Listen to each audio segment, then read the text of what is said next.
We will move on to our next session by Vidwan Manikandan Iyer ji.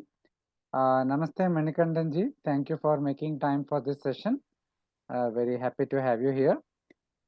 He will be speaking on the topic Bhakti as the highest Purushartha as enunciated in Bhagavad Bhakti Rasayanam. Just a brief introduction. Just a second. Shri Manikandan Iyer ji is a banker by profession and a traditional Vidwan who has the fortune of studying Shastras from a very tender age. He has studied and continues to study Vyakarana from Vidwan Sri Tilak Rao ji. He has traditionally studied Vedanta under his guru Sri Sridhar Sharma ji, and later he has studied Vedanta from Mahamahopadhyaya Vidwan Sri Mullai Vasal Krishnamurti Shastrigal, and he has also studied Tarkashastra from Vidwan Sri Navin Holla of Sringeri, and he continues to give sessions, pravachans, and attain various sessions across the India. Manikandanji, please go ahead and start your session. Shri Gurubhyo Namaha. Guru Brahma, Guru Vishnu, Guru Devo Maheshwaraha, Guru Sakshat Param Brahma, Tasmai Shri Gurave Namaha. Shruti Smriti Purananam Alayam Karunalayam, Namami Bhagavat Pada Shankaram Lokashankaram. Vamshi Vibhushitakaran Navaniradabhat, Pitambara Daruna Bimbha Paladaroshtat, Purnendu Sundara Mukhat Aravinda Netrat, Krishnat Param Kimapi Tattvamaham na jane. Much has been already discussed, spoken about. Shriman Madhusudana Saraswati Swami Padaha, reverentially called as the Siddhikara. I'll just quote one shloka about the Siddhikara and get inside the text or the topic that I have chosen. Vettiparam Saraswatya Madhusudana Saraswati. Madhusudana Saraswatya Param Vetti Saraswati. Who could see or understand the level of knowledge that the Siddhikara possessed was none other than Saraswati, and the entire expanse or the knowledge, the goddess of knowledge, could be actually understood by none other than Madhusudana Saraswati. That was the greatness that Madhusudana Saraswati Swami Padaha possessed, and there is not a Shastra that he has not touched. Today, we will be seeing Bhakti as the Parama Purushartha. As he has discussed in his Bhagavad Bhakti Rasayanam, a beautiful text that he has composed in order to uphold Bhakti to be not just as a tool for Mukti. See, the problem is the other schools of thought such as the Dvaita, Vishishtadvaita, Dvaita, Dvaita, all the other schools, you name it, you have an entire big list. All those schools do not face such issues of defending Bhakti, because Bhakti is so, the worldly Bhakti that we know of is so natural to them. However, there has been a wrong understanding about Advaitins that we are Mayavadins, we do not accept any Saguna Rupa, and therefore we cannot hold Bhakti. This problem is solely faced by Advaitins, especially during those times where there was a lot of attacks being made on Advaita. So the Siddhikara starts this text using one very beautiful shloka, and then he writes a karika on the first Ullasa. Only on the first Ullasa he has written a karika or a commentary, post which the other Ullasas do not have any commentary. We are not very sure if he actually wrote karikas on the remaining Ullasas also, and if we have lost them, or he restricted himself to only one karikas. We have no idea, and we will leave it there. We have a long way to go. This is a very beautiful text, and the way he progresses using the yuktis is very nice. So we will enter the text through the Mangala Shloka. He says, Navarasa militam va kevalam va pumartham paramamiha mukunde bhakti yogam vadanti nirupama sukha samvid rupam aspushta dukkam tamaham akhila tushtais shastra drishtya vyanajmi. He says, Mukunde bhakti yogam paramam pumartham vadanti. That bhakti, he uses the word bhakti yoga. That is very important. Throughout this text, wherever I am using the word bhakti, kindly understand that to be as bhakti yoga and not just the sadhya or sadhana bhakti. So that is what he says here. Mukunde bhakti yogam. Bhakti yogam paramam pumartham vadanti. That bhakti towards Mukunda is the highest Purushartha. This bhakti can or could be either as a absolute, as in the kevalam, kevala rupa or the nirguna rupa, or with navarasa, different bhavas that we know of. Then he says, how is this bhakti? What will this bhakti do? He says, nirupama sukha samvidrupam. This is in the form of nirupama sukha, as in unhindered sukha that the Vedanta Shastra extols of. And not only nirupama sukha nirupama sukha, he says it is also asprishta dukkham. It is not impregnated with any other dukkha. Any vishaya janita sukha that we know of is always impregnated with dukkha. The sukha that comes to you is already impregnated with dukkha. And once you enjoy that sukha, you are also bound to enjoy the dukkha. But the bhakti towards the Mukunda, he says it is nirupama sukha samvit and dukkham asprishtam, asprishta dukkham. Okay, and he says tam mukundam bhakti yogam akila tushtyai shastra drishtya vyanajmi. So we will categorically see, or we will try to prove that bhakti yoga towards Mukunda is the ultimate Purushartha. Okay. What is the normal method that we know of is that karma is ordained to you. You do the karma, you get the chitta shuddhi and move forward, go in search of a guru and so on. So Siddhikara here is very clear in his thought that karma is prescribed or ordained to a person only for him to get the chitta shuddhi, or the karma that is prescribed to him is performed only until one gets chitta shuddhi. And for this, he quotes Srimad Bhagavata as the pramana. The entire text quotes Bhagavata as the pramana. Okay, for in this instance, he says, Tavat karmani kurvita na nirvidyate yavata mat katha shravanadau va Shraddha yavan na jayate. Unless you don't get the chitta shuddhi, keep performing the karma. And he says, karma yogaha antahkarana shuddhi sadhanatvena tavat paryantam anushtheyaha. Okay. Then he says, see, we have this karma yoga, ashtanga yoga, jnana yoga, and bhakti yoga. He says, do the karma. Okay. Do the karma, get the chitta shuddhi, use that chitta shuddhi to perform dharana or do the ashtanga yoga and move towards the jnana yoga.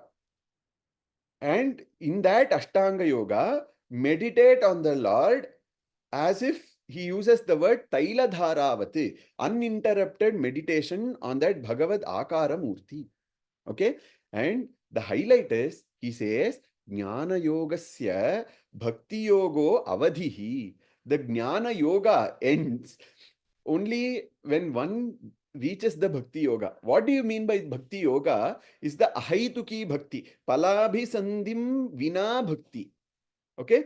So Therefore, he says, what do you draw out of this is that one can attain that highest moksha, which is the Purushartha, through Bhakti Yoga. Okay?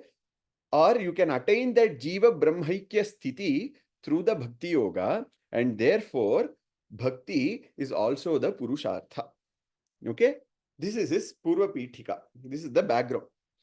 Now he will logically take up each school and make them understand as to how Bhakti is the Parama Purushartha and all other things are just Aupacharika.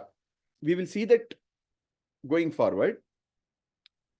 What is the first doubt that we will get is you say that moksha is the Parama Purushartha, which is well known.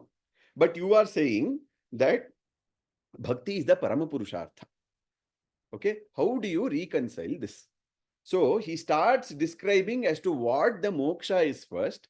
Then he describes what is bhakti, what is the difference between them, what is the similarities between them, and how bhakti in itself will lead you to that state of mukti. So he says, what is mukti? Moksha. He says, dukkha asambhinna sukam hi paramah purusharthaha. What is moksha? Moksha is atyantika dukkha nivritti. Okay, and he says this is the siddhanta of all the Upanishads. This is not something new, which means the tatparya is that moksha is complete removal of dukkha and attaining that sukha. And if you are going to attain that moksha, that dukkha asambhinna sukha, that atyantika dukkha nivritti, which is untouched by the dukkha, the sukha that is untouched by the dukkha, through the Bhakti Yoga, why can't you take it as a Parama Purushartha? This is the question he asks. Okay? He says, then he defends, he says, Dharmartha Kama Mokshaha Chatvaraha Parama Purushartha iti prasiddhastu Langalam Mama Jivanam itivate Sadhane Palatva Vachanat Aupachariki Ataha Sukhameva Purushartha iti na Pakshahanihi. Okay, he says the four Purusharthas that we know of. Okay, Dharma, Artha, Kama, Moksha. Though these are very famous and important, it is not actually not that the case, and it is only indicative Purushartha, and the ultimate Purushartha, which is Moksha or Sukha. And the Dharma, Artha, Kama and other things are Aupacharika. See, in case you say or deny to accept that all the Purusharthas are Aupacharika or indicative items, it is like saying Langalam Mama Jivanam itivate. See, I will explain this using an example. There is a farmer for whom the important tool for him is the plow. Just because it is his important tool, he cannot say that the plow is my life. Langalam Mama Jivanam itivat. So what plow is an important part of his life through which he is earning dhana and leading a life. But that does not necessarily mean it is his life. He has life other than that also. And here he mentioning that the plow is my life is only indicative. Similarly, dharma, artha, kama, moksha are also similar to this, and they are only aupacharika. And therefore, dharma, artha, kama, moksha are tools for a human being in the form of bhakti yoga. Okay? Now, any siddhanta you make, there are few Purva Pakshis who will constantly come. One of them are these people called Tarkikas, logicians. Okay? So they ask, what do you mean by moksha? Moksha means getting rid of dukkha and wanting to attain that sukha. Okay? So the Tarkikas say that dukkha abhava, as in getting rid of the dukkha in itself, will not lead you to sukha. So the efforts for you to remove the dukkha has to be separate, and the efforts for you to get the sukha has to be separate. So, if you are saying that moksha is atyantika dukkha nivritti or dukkha abhava and sukha apeksha, then you will have to consider both, that is dukkha abhava and sukha apeksha, as the parama purushartha and not just the sukha apeksha. For which Siddhikara says, this is not correct. Because whenever we are desirous of dukkha abhava or atyantika dukkha nivritti, we are necessarily meaning that we want sukha. And whenever we want to attain that sukha, we are necessarily meaning that we want to get rid of the dukkha, which means dukkha atyantika nivritti. So this cannot be right. Is what Siddhikara says. But Nyaya Nibandhakara gets one more Purvapaksha, that in case you believe that the absence of sorrow is for happiness, then you can take it the other way around also, which means that happiness is also for absence of sorrow. And he gives Vinigamana Virahat. So therefore, both are still the Purusharthas. If you are wanting this, you are meaning that. And if you are wanting that, you are meaning this, which both means that there are two Purusharthas. So they are still dukkha abhava and sukha apeksha are two Purusharthas, says the Nyaya Nibandhakara, for which Siddhikara says tad ayuktam vyapya vyapaka bhavasyaiva vinigamakatvat. See, we know this something called as Vyapya Vyapaka Bhava. Because it is this elite circle, I will not go inside explaining what is Vyapya Vyapaka Bhava. And he says, because of this Vyapya Vyapaka Bhava, the logic that you are using is not right. And this Vyapya Vyapaka Bhava is universally also accepted. And by acceptance, you are accepting that the Sukha is the Parama Purushartha, meaning when there is happiness, there is absence of sorrow through the Vyapya Vyapaka Bhava. Therefore, Dukkha Abhav, Dukkha Asambhinna Sukha is the Purushartha, and since Bhagavad Bhakti or Bhakti Yoga is also the form of happiness, which is Dukkha Asambhinna Sukha, or Bhagavad Bhakti is a form of Sukha that is untouched by any Dukkha. This Bhakti Yoga is supremely useful and can be taken as the ultimate or the Parama Purushartha. So, where have we come now? He says, at this point, what have we proved is that Bhakti isn't just a stepping stone for moksha, it is the Parama Purushartha, and you cannot just say that Dharma, Artha, Kama and Moksha are the only Purusharthas. Because he says, he also adds one more point. He says, there is difference in the Karya Karana Bhava between them. Dharma, Artha, Kama, Moksha. There is difference between the Karya Karana Bhava. See, the happiness that is got out of Dharma is different from the happiness that is got out of the Artha, Kama, Moksha and so on. So, if in case you are leaving the Dharma Janyatva Visheshana, and you are taking only the happiness as an absolute, then like the Samadhi Sukha, the Bhakti Sukha is also caused by Bhagavata Dharma or Bhagavad Dharma. So, what is the ultimate purpose is the Atyantika Dukkha Nivritti, and if Bhakti Yoga is going to give us that, please consider that with the moksha. There is no pakshahani in that. Okay? Now, even if you consider, he takes one more point.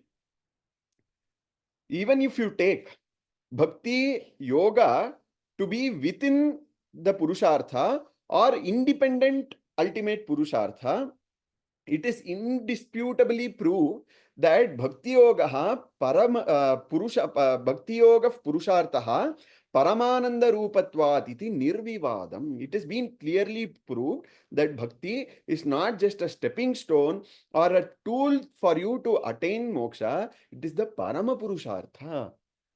Okay. Now, there are other sets of series of arguments that we will take up. I will concise as much as I can due to paucity of time and see how much we can see. So, There is one more school that says, absolutely accepted, that bhakti is the Purushartha, but you are using something called as logic, the yukti, and you are using the yukti under the realms of bhakti yoga. So using the yukti inside the realms of bhakti yoga is not possible, and these might work for dharma artha kama moksha, the well known four purusharthas, and therefore there is no logic or proof in accepting that bhakti is the parama purushartha, which basically he is meaning to say that there is no proof anywhere to show that bhakti is the ultimate purushartha. Okay, for which Siddhikara quotes Bhagavata. Very beautiful shloka. The shloka selection in itself proves that Siddhikara's yuktivada. See, here he says, the first shloka, dharma swanushtitah pumsam vishwaksena kathasu yaha notpadayed yadi rathim shramayevahi kevalam. Okay, he says, if dharma does not eventually give one person interest and joy in katha shravana, vishwaksena kathasu yaha, okay, then it is not called as bhakti at all. It is just mere mundane chore or similar to your household chore, and it cannot be called as bhakti. Bhakti's dharma's ultimate goal is to generate vishwaksena katha ruchi. If that is not happening through the so-called dharma purushartha, then dharma in itself is not a purushartha. It is just mundane work. Okay, then he says, etavaneva lokesmin pumsam nishreyasodayah tivrena bhakti yogena mano mayarpitam sthiram. Very beautiful shloka. He says, the path for you to move towards the nishreyasa or the moksha in this world is to stabilize one's mind by offering them to the Lord through intense bhakti yoga. He says, Tivrena bhakti yogena mano mai arpitam sthiram. Okay, he gives one more pramana. He says, Dana vrata tapo homa japa swadhyaya sanyamaihi shreyobhir vividaischanyaihi krishne bhaktir hi sadhyate. He says that devotion or bhakti yoga towards Krishna is attained through various austerities that has been quoted above. That is dana, vrata, homa and others. Or in other words, all those things such as dana, vrata, homa and other things are just pathways for one to attain that bhakti yoga or make us move towards that bhakti yoga or Krishna bhakti. Therefore, it is very clear that bhakti is the parama purushartha. Okay, then we are at this juncture where we have clearly proved that bhakti is the parama purushartha. Now, there is one more problem. If you say that bhakti is the parama purushartha, then ideally there will be no difference between bhakti and moksha or brahma vidya. There will be no difference between brahma vidya and bhakti. So it is very easy or safe to say that bhakti is alternate name for brahma vidya. And not only this, we do not even have to do vichara of the brahma. The other things of Shravana Manana Nididhyasana and other things, Guru Upasati and other things will fall down. All these things that have been discussed in the Sharirika Mimamsa or Brahma Sutra will be of no use. So the Siddhikara says very beautifully, Na Swarupa sadhana paladikari Swarupa sadhana adhikari vailakshanyat bhakti brahma vidyayoho. So he says, we cannot say so because the forms, which is the Swarupa, means the sadhana and fruits, phala, and adhikari of bhakti and brahma vidya are very different. We will see that quickly and go forward. What is the sadhana veda? First, he spoke about sadhana. What is the sadhana? When the mind becomes dravi, he uses the word, when very beautiful word, dravi, which means when the mind melts and it becomes adaptable. It is not very hard. When does it become Dravi Bhava? When does it attain the Dravi Bhava? Is by thinking of the Akara of Bhagavan. This is that instinct of bhakti. And in case of Brahma Vidya, it is realizing, or it is that nirvikalpa attitude of realizing the self, crossing the mind and other sense organs, is the sadhana of Brahma Vidya. What happens in bhakti is that the bhakta listens to the spiritual texts such as Bhagavata and other things, where the Lord is glorified, and he will forget himself in that bhakti. But in case of Brahma Vidya, the mumukshu is constantly contemplating on the Mahavakya such as Tattvamasi, Aham Brahmasmi, and so on. Now, what is the phalabheda between these two is the phalabheda of bhakti is very important. He says it is unimaginable love towards that Lord is the phala of bhakti. Why do you love that Lord? If you ask a bhakta, he will say, I don't know. That is the highest form of bhakti. That is why when Narada in his Bhakti Sutra quotes or wants to describe the bhakta, highest bhakta, he says, Atha Vrajagopikana. The bhakti of the Vrajagopis. They do not know anything. They do not have any reason for them to love Krishna, but still they were called as Uddhava. But they did not take, Narada did not mention Uddhava there, because if you ask Uddhava as to why he loves Krishna, he would say he's the Jaganniyamaka, he's the Sakshat Gita Acharya and others. But if you ask Gopi, they'd say, I do not know anything. I do not know why I am in so much love with this boy. That is the highest phala of bhakti. Whereas in Brahma Vidya, it is Atyantika Samsara Nivritti. Samsara, which is the cause of Ajnana, is totally removed. Now, the Adhikari Bheda. What is the Adhikari Bheda? Anyone can do bhakti. Especially in Advaita Siddhanta, anyone is eligible to do bhakti, be it an animal, be it a mosquito, because Bhagavad Acharya in Shivananda Lari, he says Mashakata. Even a mosquito is eligible to do bhakti. Be it animal or anyone, or a human being is eligible to do bhakti, or even any layman who has not studied the Shastras and other things can do bhakti. But in case of Brahma Vidya, a person who's endowed with sadhana chatushtaya sampatti is only allowed to enter into Brahma Vidya. That is why even in the Brahma Sutra, Mimamsa, Sharirika Mimamsa, the Brahma Sutra, the first sutra is what? Athato Brahma Jignasa, where they have discussed this, where they mentioned that it is after the sadhana chatushtaya sampatti only a person is eligible to study the Brahma Vidya or do the Shravana of the Brahma Vidya. So, Madhusudana Saraswati Swami concludes saying that there is Adhikari Bheda, there is Phala Bheda, and there is Sadhana Bheda between Bhakti and Brahma Vidya. Okay? So, now again, one more question that naturally rises is that if you say that Bhakti and Brahma Vidya are two different things, okay, there is Ativyapti, meaning, see, the Sarva Sukrita Sadhana, which is the Lakshana of Brahma Vidya, also occurs for Bhakti, then there is Ativyapti. So, I will not explain that. I will just read that and finish in 2 more minutes. I will not take more than 2 more minutes. I will finish that. See, I will not explain. It is the way Siddhikara has handled this question is very beautiful. See, I will read that part because it is self-understandable rather than explaining that.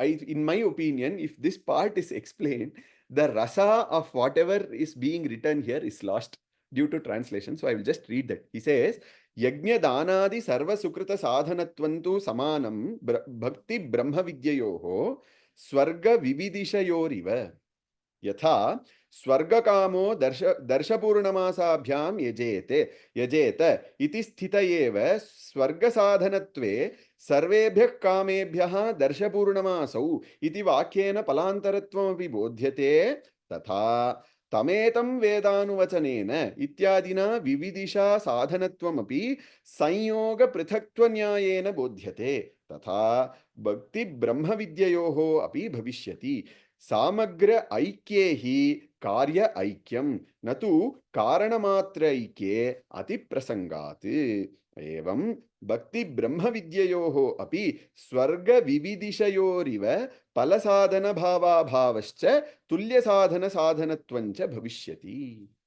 Okay, then he says, if it is considered to be, I will quickly move forward. I hope that is very clear. That I will move forward. If he say, then you say, now it is very clear that bhakti is different, are considered separate from Brahma Vidya.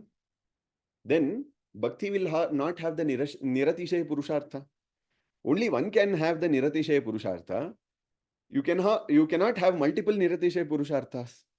If you have multiple Niratishay Purusharthas, then you can also as well take as Dharmartha Niratishay Purushartha, Artha as the Niratishay Purushartha, and so on. He says, we cannot say that. And that logic is hasty. Because the Dharma or Swarga cannot be enjoyed everywhere due to Desha, Kala and other constraints.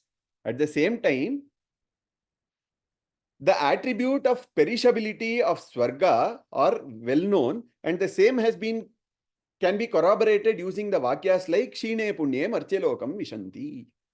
This is the case. But for Bhakti, or the Lahari of the Bhakti, can be enjoyed at all times, can be enjoyed at all bodies, from all bodies, using all bodies, can be enjoyed in all senses, just like the Brahma Vidya. And more importantly, in Swargadi, the Dharma and other things, there is this aspect of decaying feature that Swargaloka, even if you go to the Swargaloka, you cannot stay there, like I said previously, Kshine Punye Martyalokam Vishanti. But that is not in case of Bhakti. Bhakti, it is for sure short that it will lead you to the Niratishay Purushartha, and that also is to be done, can be done without the Purusha Tantra. We will see that later. And he is concluding now. I will also conclude. He says, if you accept the above statement, that is the Bhakti Sukha is the Parama Purushartha, then it is not possible to have renunciation from Bhakti Sukha without Vairagya. It is well known fact that first you will get the Vairagya, and through Vairagya you will get Mumukshutva, and through Mumukshutva you will then from you will do the Vedanta Shravana, and from Vedanta Shravana you will attain that Mukti. He says, because of this Bhakti Sukha, Vairagya will not be generated. And so the entire text, such as the Vedanta and other texts, becomes useless or waste. It will not be of any use to the Bhakta. So be Madhusudana Saraswati Swami Padaha says, so be it. What is the use? It is okay. For those who are enjoying the Bhakti Sukha, we already know it is not going to be of any use to them. See, what is the ultimate purpose is that one has to attain that Atyantika Dukkha Nivritti, or that Samadhi Sukha. If one is going to attain that through devotion, so be it. It is not going to harm anyway. There is no proof that just by studying the Brahma Sutra, you will be given that state. Brahma Sutra is going to indicate you that there is such a state, and you will have to work towards that state. But if Bhakti is naturally going to give you, then why can't you accept? So be it. If it is not going to be of any use to a person who is endowed with this Bhakti Yoga, as in the Ahaituki Bhakti, so be it. We have no issue in that. So the ultimate goal, which is the Samvidrupa Atma Niratishaya Sukha is going to be attained by bhakti, there will be no objection at all. Okay, so and he concludes, Bhakti Sukhat Vairagyam Nasyad iti tu Ishtameva na apaditam. And he gives the pramana, which is a very beautiful pramana from the Bhagavata. He says, Atma Ramascha Munayaha Nirgrantha Pyurukrame Kurvantyahaitu Kim Bhaktim Itam Bhuta Guno Harihi. And through these sentences, he says that the need for the ultimate devotion, the bhakti yoga or the ahaituki bhakti, is also being expressed by the Jivan Muktas. We have seen so many yogis take the Shuka himself. Not only this, see, Narayana Bhattadri, who's also in the same mindset of the Siddhikara, he says in this Narayaniam, similar shloka, which the entire talk can be condensed in this shloka. He says, Bhavat Bhaktistavat Pramukha Madura Tvad Gunarasat Kimapyarudha Chet Akhila Paritapa Prashamani Punaschante Swante Vimala Paribodhodayamilanne Mahanandadvaitam Dishati Kimataf Prarthyamaparam. And Brahma in his Brahmamona Leela in Bhagavata, in Dashamaskanda, he says, Shreyas Srutim Bhakti Mudasyate Vibho Klishyantiye Kevala Bodhalabdhaye Tesham Asau Kleshalayeva Shishyate Nanyad Yatha Sthula Tushava. For people who do not accept Bhakti as the Parama Purushartha, they are just grinding the husk that has been already used, from which the rice has been taken. They are grinding that husk in a hope that they might again get the rice, which is futile. Similarly, not accepting bhakti as the parama yoga and doing the other sadhanas in hope of getting that moksha will not take us anywhere, and it will be just futile. Okay, I thank Indica Academy for giving me this opportunity. I think I've taken some more time. My apologies for that. And I offer this at the holy feet of Mahasanidanam and my Guru, and I close it here. Shri Gurubhyo Namaha. Thank you very much, Manikandanji, for a very wonderful, very insightful presentation on Bhakti as a Paramapurushartha. Thank you very much.